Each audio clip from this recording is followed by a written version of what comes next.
नमस्कार दोस्तों, welcome to Sambhav education. This is Aryan Shukla. दोस्तों, आज की क्लास में हम हिस्ट्री, पॉलिटी, ज्योग्राफी, इकोनॉमी और हिंदी के इम्पॉर्टेंट क्वेश्चन डिस्कस करेंगे। ये टॉप के क्वेश्चन होंगे। कुछ ऐसे क्वेश्चन हैं जो बीएड प्रवेश परीक्षा, बीएड एंट्रेंस एग्जाम में पूछे गए हैं। आप लोग क्लास को ध्यान से देखिएगा। जो क्वेश्चन ना आए उसे कॉपी में नोट डाउन कीजिए। डेली आपकी क्लासेस होती हैं इसी चैनल पर स्पेशल बीएड प्रवेश परीक्षा के लिए, तो आप लोग डेली सभी क्लासेस को ज्वाइन कीजिएगा। सबसे पहले आप लोग क्लास को लाइक करिए, अपने फ्रेंड ग्रुप सभी जगह शेयर कर दीजिए ताकि ज़्यादा से ज़्यादा लोग जुड़ सकें। और जो फ्रेंड इस चैनल पर नए हैं वो चैनल को सब्सक्राइब करेंगे, बेल आइकन को प्रेस कीजिए ताकि सभी नोटिफिकेशन आप तक पहुंच सकें। एंड क्लास के अंत में ज़रूर बताइएगा कि आपके कितने क्वेश्चन राइट निकले। चलिए शुरू करते हैं आज की क्लास। क्वेश्चन नंबर फर्स्ट के लिए आंसर करिए। अच्छा क्वेश्चन है, आपको बताना है केरल की ऑफिशियल लैंग्वेज क्या है। सभी लोग आंसर करिएगा।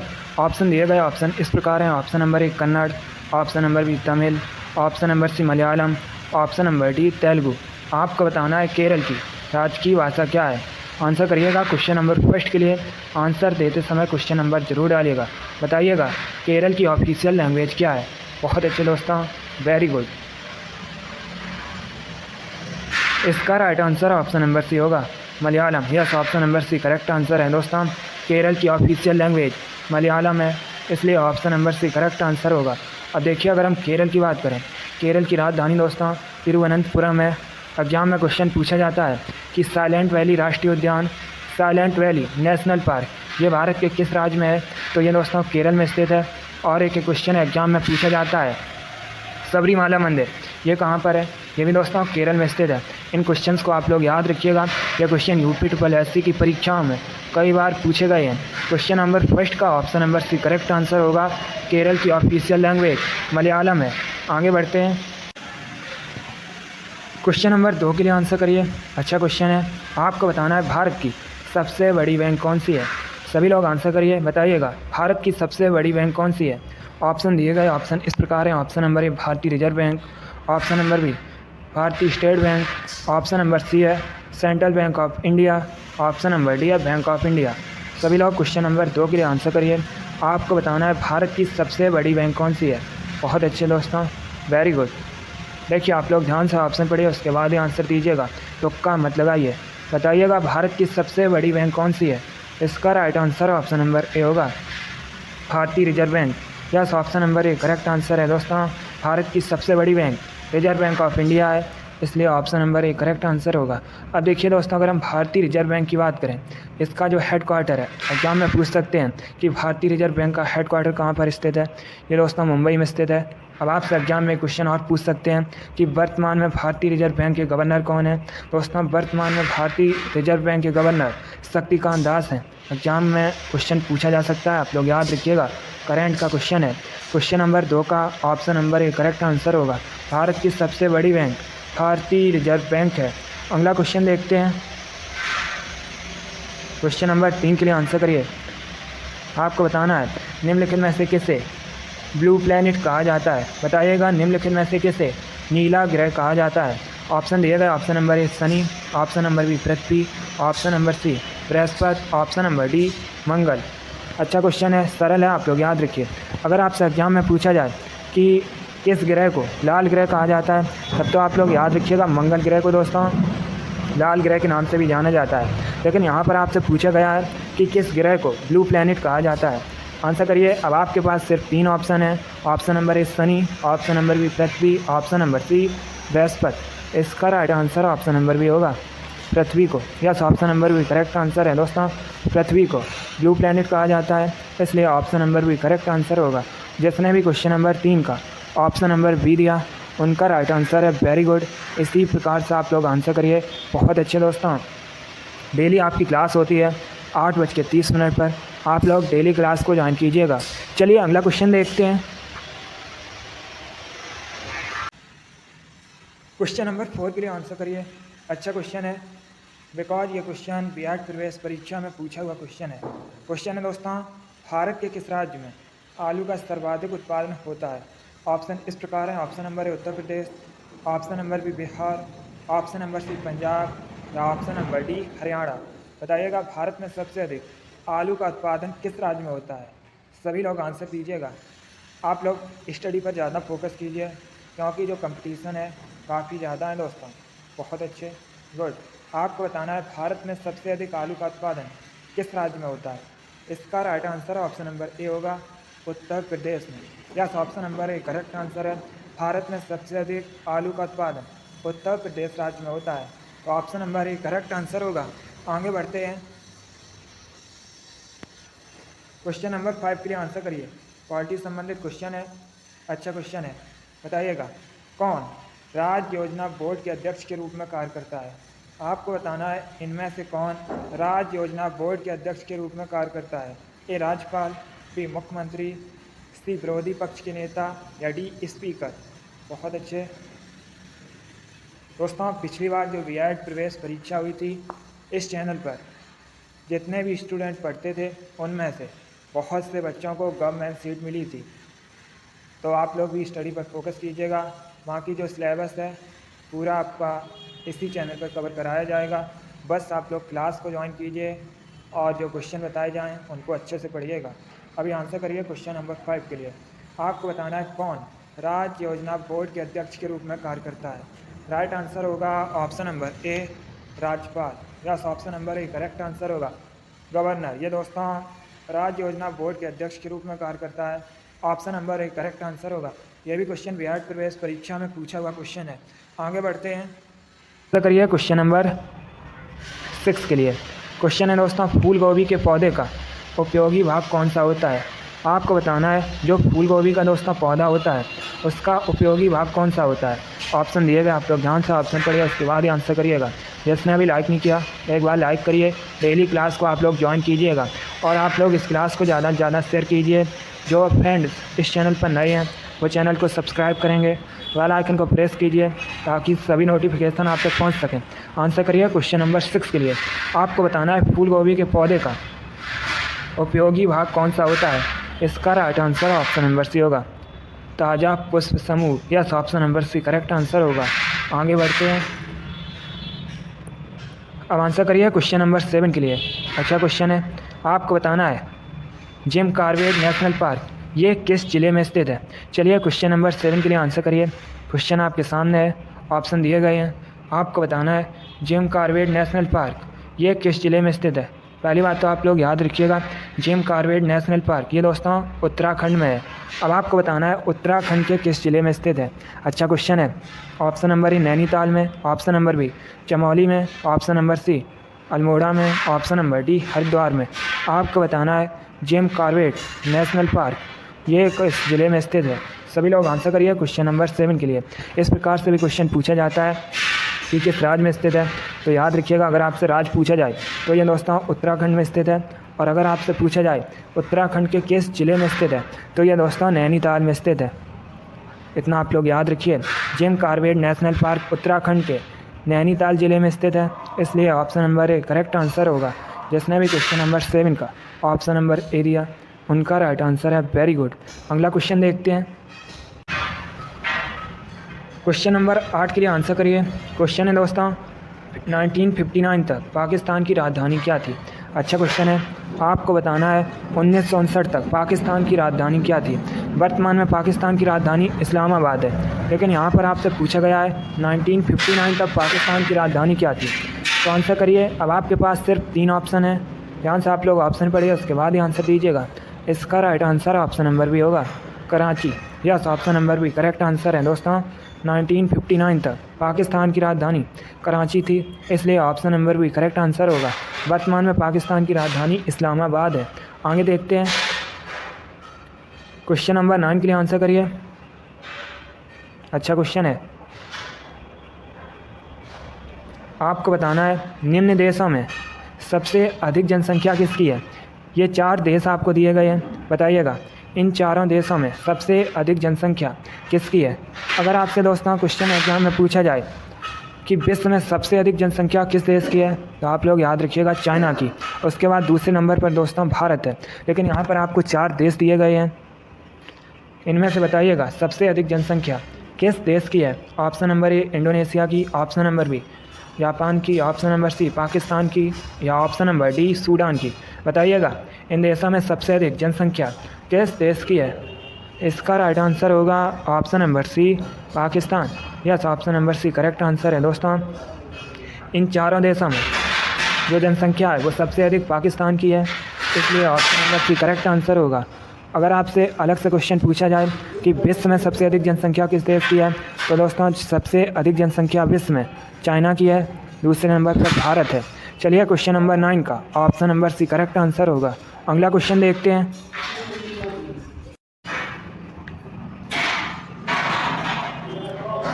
अब आंसर करिए क्वेश्चन नंबर 10 के लिए। आपको बताना है उर्दू किस भाषा का शब्द है। सभी लोग क्वेश्चन नंबर 10 के लिए आंसर करिए। आपको बताना है उर्दू ये किस भाषा का शब्द है। ऑप्शन दिए गए, ऑप्शन नंबर ए तुर्की का, ऑप्शन नंबर बी फारसी का, ऑप्शन नंबर सी अरबी का, या ऑप्शन नंबर डी संस्कृत का। आपको बताना है उर्दू ये दोस्तों किस भाषा का शब्द है। इसका राइट आंसर क्या होगा, जल्दी से आंसर करिए। गुड, इसका right answer option number A होगा, तुर्की। Yes, option number A correct answer होगा। अगला क्वेश्चन देखते हैं। क्वेश्चन नंबर 11 के लिए आंसर करिए। अच्छा क्वेश्चन है, साइंस से संबंधित क्वेश्चन है। आपको बताना है एक्सरे की खोज किसने की थी। सभी लोग क्वेश्चन नंबर 11 के लिए आंसर करिए। यह क्वेश्चन दोस्तों एसएससी की परीक्षा में पूछा हुआ क्वेश्चन है। पहले आप लोग ध्यान से ऑप्शन पढ़िए, उसके बाद ही आंसर दीजिएगा। इसका राइट आंसर क्या होगा, सभी लोग आंसर ज़रूर दीजिए। बताइएगा एक्सरे की खोज किसने की थी। इसका right answer option number C होगा, W.K. Roentgen. Yes, option number C correct answer है दोस्तों। एक्सरे की खोज W.K. रॉन्टिजन ने की थी, इसलिए option number C correct answer होगा। जिसने भी क्वेश्चन नंबर 11 का ऑप्शन नंबर सी दिया उनका राइट आंसर है। Very good. क्वेश्चन नंबर 12 का आंसर आप लोग क्लास खत्म होने के बाद कमेंट बॉक्स में ज़रूर दीजिएगा। क्वेश्चन है दोस्तों श्री अरविंदो आश्रम ये कहाँ स्थित है। इसका आंसर आप लोग क्लास खत्म होने के बाद कमेंट बॉक्स में ज़रूर दीजिएगा। चलिए अगला क्वेश्चन देखते हैं। आप क्वेश्चन नंबर 13 के लिए आंसर करिएगा। ये क्वेश्चन बीएड प्रवेश परीक्षा में पूछा हुआ क्वेश्चन है। आपको बताना है मृत घाटी ये कहाँ पर स्थित है। बताइएगा मृत घाटी कहाँ पर स्थित है। जिसने अभी क्लास को लाइक नहीं किया एक बार लाइक करिए, अपने फ्रेंड ग्रुप सभी जगह शेयर कर दीजिएगा। और जो फ्रेंड इस चैनल पर नए हैं वो चैनल को सब्सक्राइब करेंगे, बेल आइकन को प्रेस कीजिए ताकि सभी नोटिफिकेशन आप तक पहुंच सकें। डेली आपकी क्लासेस होती हैं स्पेशल बीएड प्रवेश परीक्षा के लिए, तो आप लोग डेली सभी क्लासेस को ज्वाइन कीजिएगा।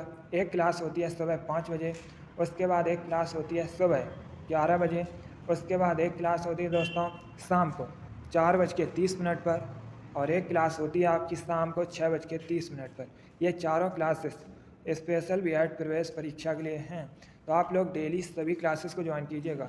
इसका right answer option number C होगा, कैलिफोर्निया में। Yes, option number C correct answer होगा। मृत घाटी कैलिफोर्निया में स्थित है। आगे बढ़ते हैं। क्वेश्चन नंबर 14 के लिए आंसर करिए। ये भी क्वेश्चन दोस्तों पॉलिटी से संबंधित है। अच्छा क्वेश्चन है।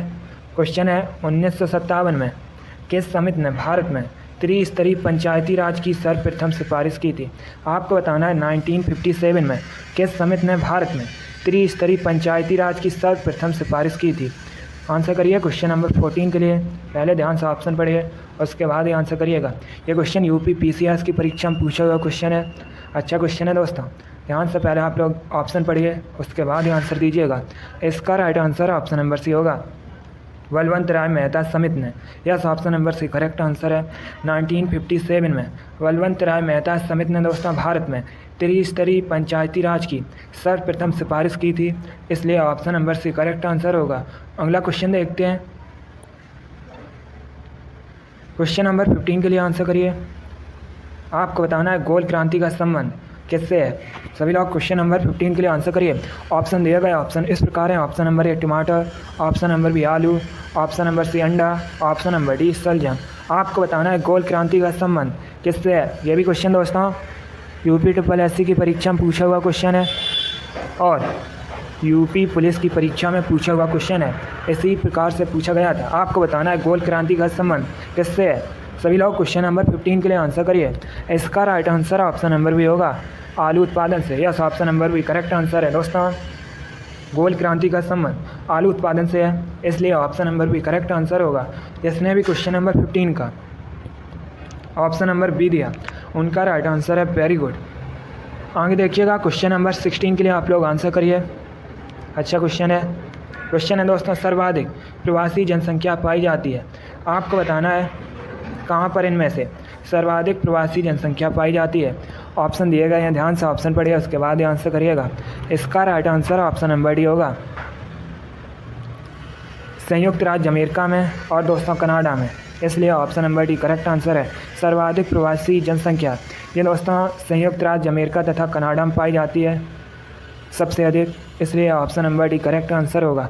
अब देखिए दोस्तों, अगर हम संयुक्त राज्य अमेरिका की बात करें, ये उत्तरी अमेरिका महाद्वीप के अंतर्गत आता है। संयुक्त राज्य अमेरिका की राजधानी वाशिंगटन डीसी है और वर्तमान में संयुक्त राज्य अमेरिका के प्रेसिडेंट जो बाइडन है। अब दोस्तों अगर हम कनाडा की बात करें, ये भी दोस्तों उत्तरी अमेरिका महाद्वीप के अंतर्गत आता है। एक क्वेश्चन एग्जाम में पूछा जाता है कि उत्तरी अमेरिका महाद्वीप का सबसे बड़ा देश कौन सा है क्षेत्रफल की दृष्टि से, तो आप लोग याद रखिएगा कनाडा। कनाडा की राजधानी ओटावा है। एग्जाम में पूछा गया था कि कनाडा की कैपिटल क्या है, तो याद रखिए ओटावा। चलिए क्वेश्चन नंबर 16 का option number D correct answer होगा। अगला क्वेश्चन देखते हैं। क्वेश्चन नंबर 17 के लिए आंसर करिए। अच्छा क्वेश्चन है। आपको बताना है ओजोन परत ये कहाँ पर अवस्थित है। चलिए सभी लोग आंसर करिएगा। क्वेश्चन नंबर 17 के लिए आपको बताना है ओजोन परत ये कहाँ पर अवस्थित है। बहुत अच्छे दोस्तों, गुड। इसका right answer option number C होगा, समताप मंडल में। Yes, option number C correct answer है दोस्तों। ओजोन परत ये समताप मंडल में स्थित है, इसलिए option number C correct answer है। आगे देखिएगा, पॉलिटी संबंधित क्वेश्चन है। क्वेश्चन नंबर 18 के लिए आंसर करिए। क्वेश्चन है दोस्तों, भारतीय संविधान के किस भाग में अल्पसंख्यकों के लिए विशेष प्रावधान किया गया है। आपको बताना है जो भारतीय संविधान है उसमें दोस्तों किस भाग में अल्पसंख्यकों के लिए विशेष प्रावधान किया गया है। ऑप्शन दिए गए, आप लोग ध्यान से ऑप्शन पढ़िए, उसके बाद आंसर दीजिएगा। अच्छा क्वेश्चन है। सभी लोग क्वेश्चन नंबर 18 के लिए आंसर करिए। आपको बताना है भारतीय संविधान के किस भाग में अल्पसंख्यकों के लिए विशेष प्रावधान किया गया है। इसका right answer option number B होगा, भाग 3। Yes, option number B correct answer है दोस्तों। भारतीय संविधान के भाग 3 में अल्पसंख्यकों के लिए विशेष प्रावधान किया गया है, इसलिए option number B correct answer होगा। अगला क्वेश्चन देखते हैं।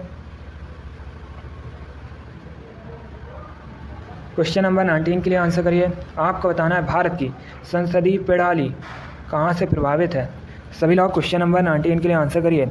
ऑप्शन नंबर ए इंग्लैंड से, ऑप्शन नंबर बी यूएसए से, ऑप्शन नंबर सी जर्मनी से, या ऑप्शन नंबर डी आयरलैंड से। आपको बताना है भारत की जो संसदीय प्रणाली है ये किस देश से प्रभावित है। क्वेश्चन नंबर 19 के लिए आंसर करिएगा। अच्छा क्वेश्चन है।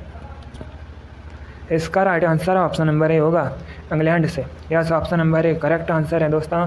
भारत की संसदीय प्रणाली इंग्लैंड देश से प्रभावित है, इसलिए option number A correct answer होगा। अब आंसर करिए क्वेश्चन नंबर 20 के लिए। अब जो आपके क्वेश्चन होंगे वो हिंदी क्वेश्चन होंगे। सभी लोग क्वेश्चन नंबर 20 के लिए आंसर करिए। आपको बताना है दोहा और सोरठा ये किस प्रकार के छंद हैं। सभी लोग क्वेश्चन नंबर 20 के लिए आंसर करिएगा। अच्छा क्वेश्चन है। ये क्वेश्चन दोस्तों यूपी SSSC की परीक्षा में पूछा हुआ क्वेश्चन है, इसी प्रकार से पूछा गया था। अच्छा क्वेश्चन है। आप लोग क्वेश्चन नंबर 20 के लिए आंसर करिए। आपको बताना है दोहा और सोरठा ये किस प्रकार के छंद हैं। ऑप्शन दिए गए हैं, पहले आप लोग ध्यान से ऑप्शन पढ़िए, उसके बाद ही आंसर करिएगा। इसका right answer option number C होगा, अर्धसमात्रिक। Yes, option number C correct answer है दोस्तों। दोहा और सोरठा ये अर्धसमात्रिक छंद हैं, इसलिए option number C correct answer होगा। इस क्वेश्चन को आप लोग याद रखिएगा, इंपॉर्टेंट क्वेश्चन है। चलिए आगे देखते हैं। क्वेश्चन नंबर 21 आपके सामने है। आपको बताना है आधे अधूरे किस लेखक की कृति है। सभी लोग क्वेश्चन नंबर 21 के लिए आंसर करिए। दोस्तों इसका आंसर भी आप लोग क्लास ख़त्म होने के बाद कमेंट बॉक्स में दीजिएगा। एक क्वेश्चन आपका जीके में है, उसका आंसर आप लोग कमेंट बॉक्स में दीजिए, और ये दोस्तों क्वेश्चन हिंदी में है। आपको बताना है आधे अधूरे किस लेखक की कृति है। इसका आंसर भी आप लोग कमेंट बॉक्स में दीजिएगा। बहुत अच्छे। अगला क्वेश्चन देखते हैं।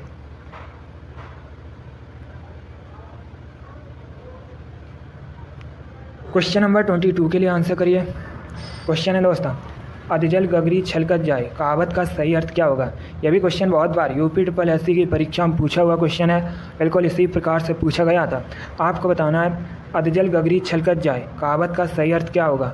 ऑप्शन नंबर ए गगरी में छेद होना, ऑप्शन नंबर बी व्यर्थ कार्य करना, ऑप्शन नंबर सी अल्प ज्ञान का प्रदर्शन, ऑप्शन नंबर डी दूर से पानी लाना। चलिए आंसर करिए क्वेश्चन नंबर 22 के लिए। आपको बताना है अधजल गगरी छलकत जाए कहावत का सही अर्थ क्या होगा। इसका right answer option number C होगा, अल्प ज्ञान का प्रदर्शन। Yes, option number C correct answer है दोस्तों। अधजल गगरी छलकत जाए कहावत का सही अर्थ होगा अल्प ज्ञान का प्रदर्शन, इसलिए option number C correct answer होगा। इस बार सभी ने राइट आंसर दिया, वेरी गुड दोस्तों, बहुत अच्छे। इसी प्रकार से आप लोग आंसर करिएगा, वेरी गुड। आगे देखिए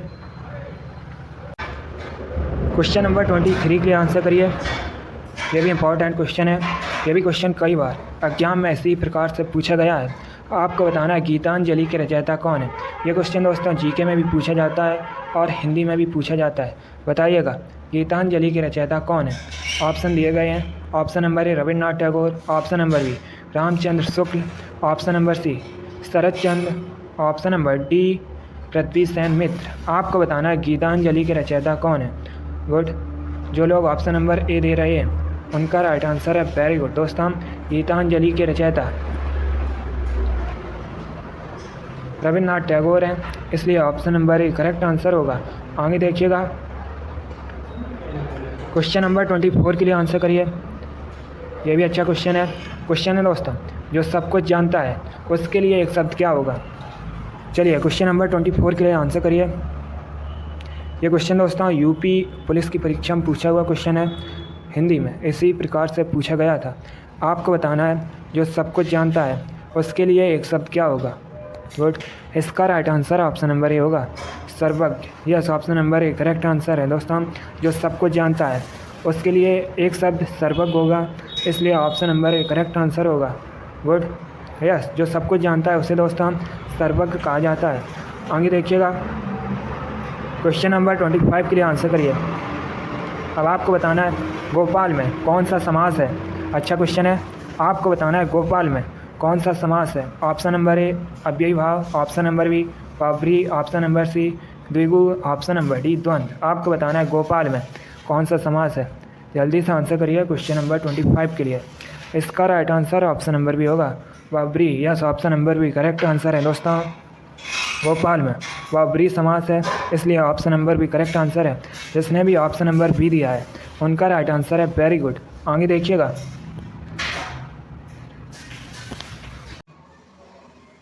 क्वेश्चन नंबर 26 के लिए आंसर करिएगा। यह भी क्वेश्चन दोस्तों बीएड प्रवेश परीक्षा में पूछा हुआ क्वेश्चन है।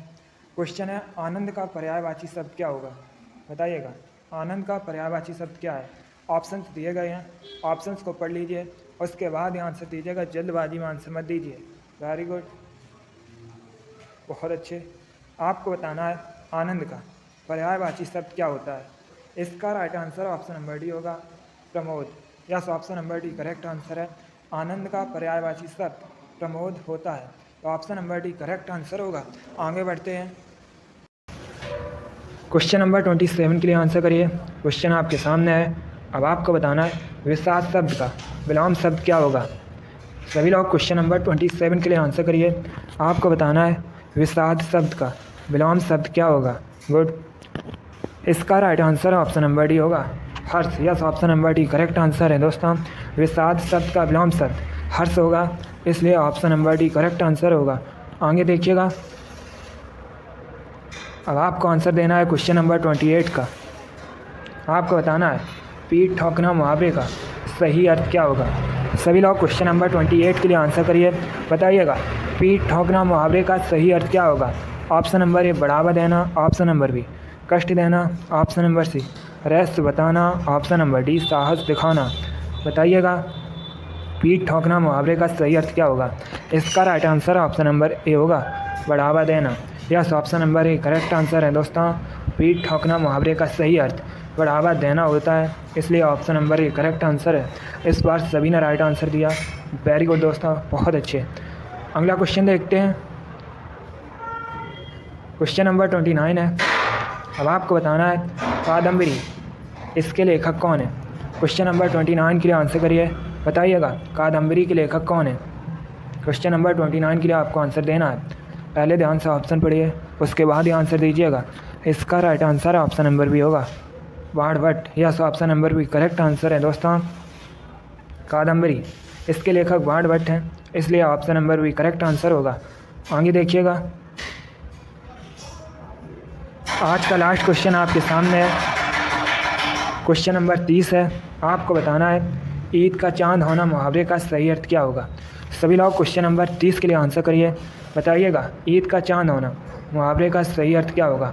ऑप्शन नंबर ए कभी कभी दिखना, ऑप्शन नंबर बी बहुत प्यारा, ऑप्शन नंबर सी कपटी मित्र, या ऑप्शन नंबर डी संतोष करना। आपको बताना है ईद का चांद होना मुहावरे का सही अर्थ क्या होगा। इसका right answer option number A होगा, कभी कभी दिखना। Yes, option number A correct answer है। जिसने भी क्वेश्चन नंबर 30 का ऑप्शन नंबर ए दिया उनका राइट आंसर है। Very good. चलिए दोस्तों, आज की क्लास में हमने इंपॉर्टेंट क्वेश्चन डिस्कस किए with extra fact. I hope आप सभी को ये क्वेश्चन समझ आए होंगे। सो आप लोग क्लास को लाइक करिए, शेयर करिए। चैनल पर नए हैं तो चैनल को सब्सक्राइब कीजिए, बेल आइकन को प्रेस कीजिए ताकि सभी नोटिफिकेशन आप तक पहुंच सकें। इसी के साथ मैं आपको मिलूँगा अगली क्लास में। Thank you guys, thank you for watching. God bless you all.